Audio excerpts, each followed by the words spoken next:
During the life and ministry of Jesus, only the first half of the Bible existed at that time. It's what we now call the Old Testament. Obviously, the New Testament portion of the Bible hadn't been written yet. That wouldn't happen until several years after the crucifixion and resurrection of Jesus Christ. The earliest Christians of the 1st century AD were those who accepted that Jesus of Nazareth was the long-awaited Messiah. As they spread the gospel, they showed how the prophecies in the Old Testament scriptures were fulfilled by Jesus, often in ways no human could have controlled, such as the manner and place of his birth. Beginning around 50 AD, the New Testament had begun to be written down, including the 4 Gospels and Paul's epistles, all of which include quotes of the Old Testament scriptures that had been available for centuries. Paul, in particular, was extremely educated in the Old Testament scriptures, having been trained as a Pharisee, and his reference and quotes are numerous throughout all his writings in the New Testament. These quotes and references that Jesus and the apostles made within the New Testament writings match the ancient Greek Old Testament Septuagint nearly word for word. However, they do not match the modern Hebrew translation of the Old Testament that is widely used today, called the Masoretic text. Not only do they not match up, but the Hebrew translation of the Old Testament actually omitted and revised most of the scriptures that the New Testament quotes. The further we study, the more obvious it becomes that the New Testament writers were not using or quoting the Hebrew translation of the Old Testament that we know as the Masoretic text.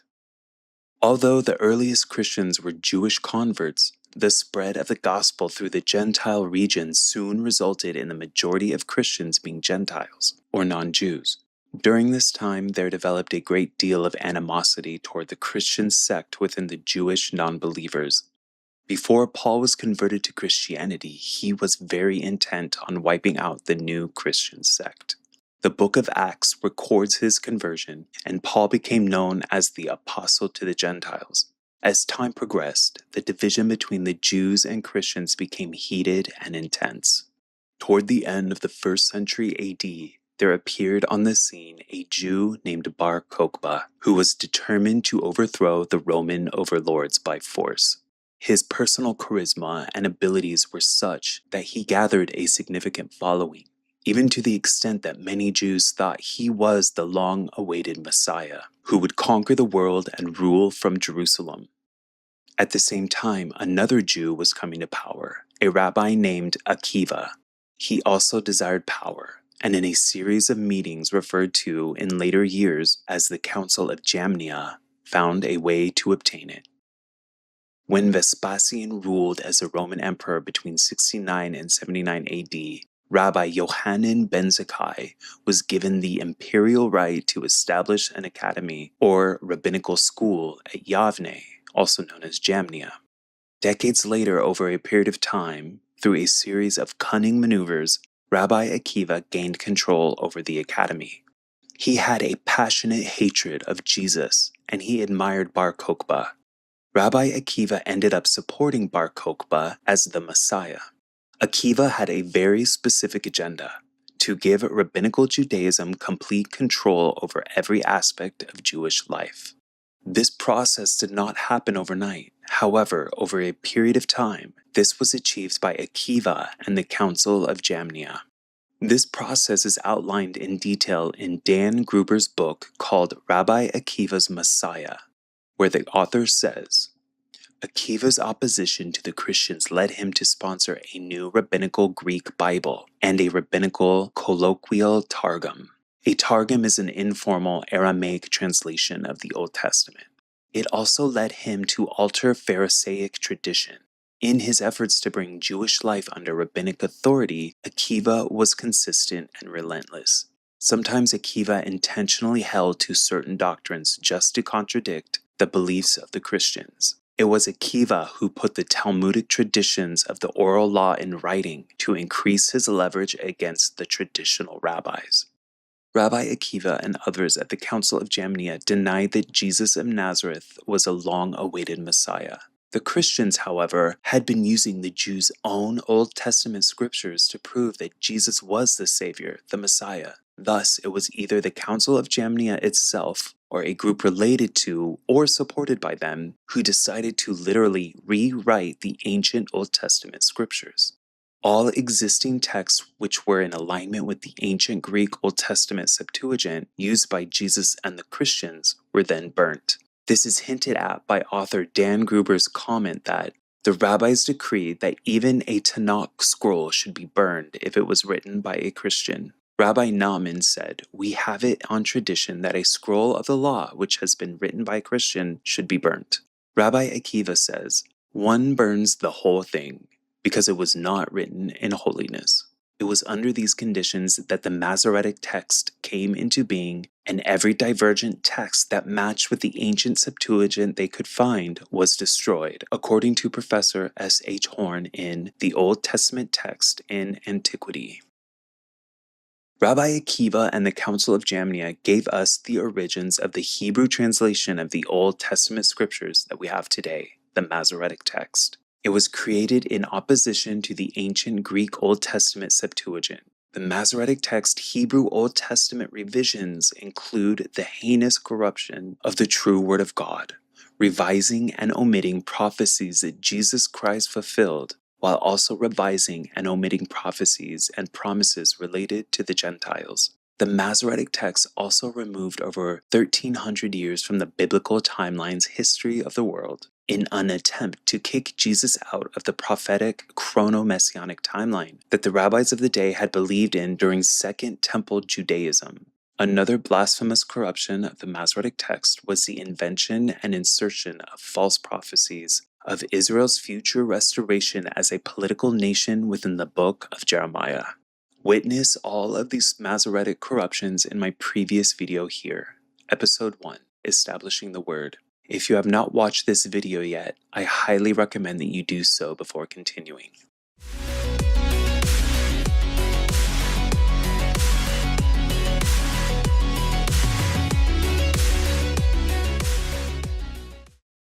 In the beginning of the 2nd century AD, Rabbi Akiva had successfully gained total dominance over Judaism and decided that the Old Testament scriptures needed to be revised in order to roadblock the Christians. He also wanted to create a new Hebrew Old Testament that would be compatible and in alignment with his rebranding of Judaism into the Talmudic and Kabbalistic rabbinical Judaism that we know today. In the book, Rabbi Akiva's Messiah, The Origins of Rabbinic Authority, author Daniel Gruber explains the following. The rabbis are the source of their own authority to annul the Torah. The rabbis could establish conditions and practices that contradicted and even nullified the Torah. According to the rabbis, God himself would obey whatever they decided. The rabbis claimed the sanction of the Torah for whatever they decreed, even if it was uprooting the Torah. This was more than the assertion of a different religious system. The Torah governs every aspect of the life of Israel. By governing the Torah, the rabbis would govern Israel. The objective was to bring Israel under the rule of the rabbis. If the scriptures stood in the way, the scriptures had to be uprooted. There was a radical and irreconcilable conflict between the Torah and the rabbis as the basis and structure of authority, as well as its source and administration. That is why the rabbis gave themselves the right to alter, revise, trespass, and uproot the original commandments. Rabbi Akiva sought to fence the people off from the Torah and from all other influences that would have challenged the rabbinic authority. In the system he erected, no one else had the right to interpret Torah, not the priests, not the prophets, nor anyone else, not even God. At this time, there was a Roman pagan named Aquila of Sinope, which is modern-day Sinope, Turkey. Aquila had briefly converted to Christianity, but soon left the faith after he was reproved of still practicing the dark arts of the occult. Shortly after leaving Christianity, he then converted to Judaism, where he quickly caught the eye of Rabbi Akiva. Aquila then became a dedicated student and disciple of Rabbi Akiva, and was eventually entrusted with the task to rewrite the Old Testament scriptures. First, with a new Greek translation, one that would rival the ancient Greek Old Testament Septuagint that Jesus and the apostles used and quoted. And then also he was tasked with rewriting the Old Testament scriptures into a new Aramaic translation called the Onkelos Targum. The name Onkelos was an alias used by Aquila, a new name given to him as described in the Babylonian Talmud. Even though the majority of scholars agree that Aquila of Sinope is indeed the same person as Onkelos, who wrote the Aramaic Targum, some people will try to argue that they are not. However, we know they are indeed the same person, because the same biographical stories that the Jerusalem Talmud attributes to Aquila, the Babylonian Talmud attributes to Onkelos. Speaking of the Babylonian Talmud, Onkelos, aka Aquila of Sinope, is featured making a fascinating cameo in Gittin 57a 3-4, where he is celebrated by the rabbis as being a literal sorcerer who practices necromancy. A necromancer is defined as being one who practices communicating with the dead, especially in order to predict the future, a wizard or magician practicing alchemy, sorcery, or black magic in general. In a previous video, I showcased Onkelos and his infamous role in the Babylonian Talmud. I think it's vital that I share this previous video clip so that we can see exactly what Aquila of Sinope, aka Onkelos the Necromancer, believed and taught about Jesus Christ. The Jewish Talmud also teaches in Gittin 57a verses 3-4 that a sorcerer named Onkelos raised Jesus Christ from the dead using witchcraft. And Jesus even tells Onkelos himself that he is in hell boiling in hot feces. Onkelos then went and raised Jesus the Nazarene from the grave through necromancy. Onkelos said to him, "Who is most important in that world where you are now?" Jesus said to him, "The Jewish people." Onkelos asked him, "Should I then attach myself to them in this world?" Jesus said to him, "Their welfare you shall seek, their misfortune you shall not seek. For anyone who touches them is regarded as if he were touching the apple of his eye." Onkelos said to him, "What is the punishment of that man?" A euphemism for Jesus himself. "In the next world." Jesus said to him, "He is punished with boiling excrement." As a master said, anyone who mocks the words of the sages will be sentenced to boiling excrement.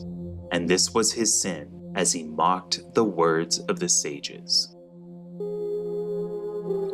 The Jewish scriptures tell us that they believe Jesus Christ, God in the flesh, is actually in hell boiling in poop and can be summoned through witchcraft by such necromancers named Onkelos. This will surely shock many Christians to learn the truth about the Babylonian Talmud and what it teaches about Jesus. But this book is also filled with vile and satanic legalistic loopholes for the rabbis for evil acts such as pedophilia, rape, murder, and robbery of the Goyim, the non-Jew, the Gentiles. The necromancy of Onkelos, aka Aquila of Sinope, is only one of many dark examples of Kabbalistic sorcery within the Talmud.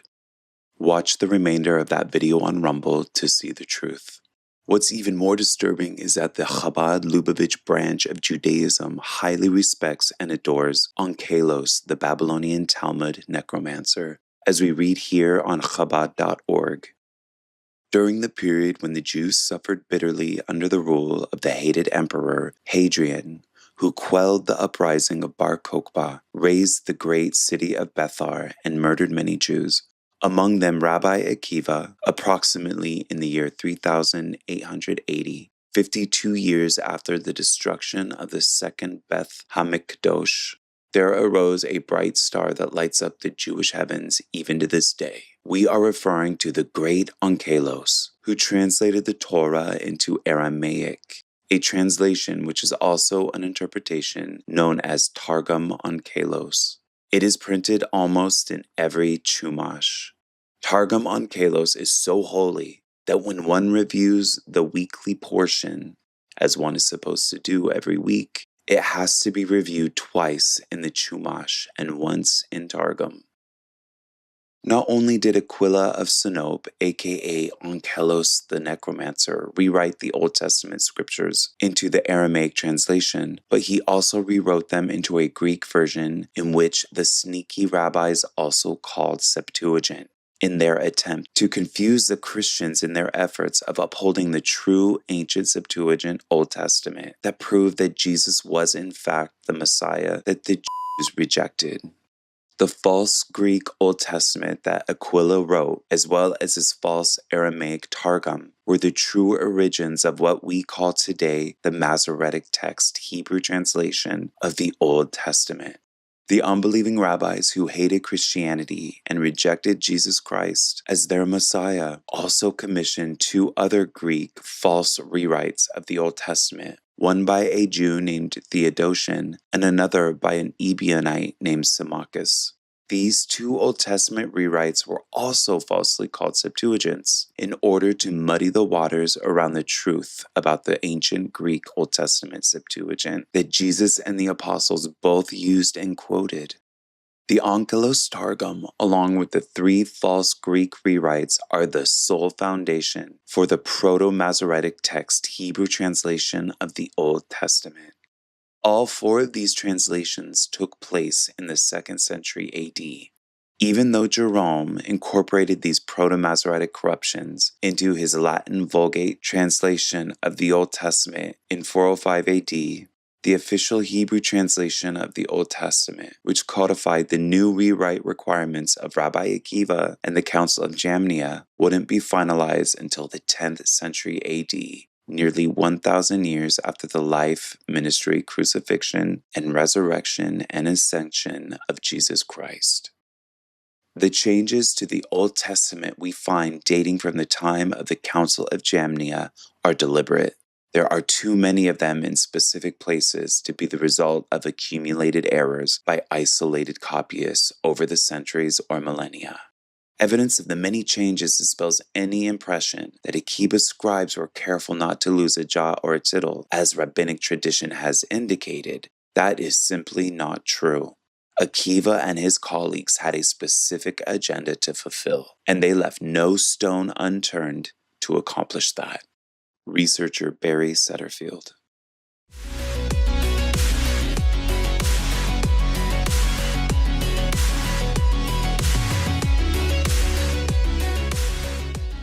In the year 1516, a man named Daniel Bomberg printed the first edition of the Masoretic text Hebrew Bible called the Mikreot Gedolot by Ben Hayim. It was this version of the Masoretic text that served as a foundational text for the Old Testament portion of the 1611 King James Version of the Holy Bible. Here we can discover a little bit about Daniel Bomberg himself, where we read that Daniel Bomberg, born in 1483, was one of the most important early printers of Hebrew books. A Christian Hebraist who employed rabbis, scholars, and apostates in his Venice publishing house, Bomberg printed the first Mikreot Gedolot rabbinic Bible and the first complete Babylonian and Jerusalem Talmuds.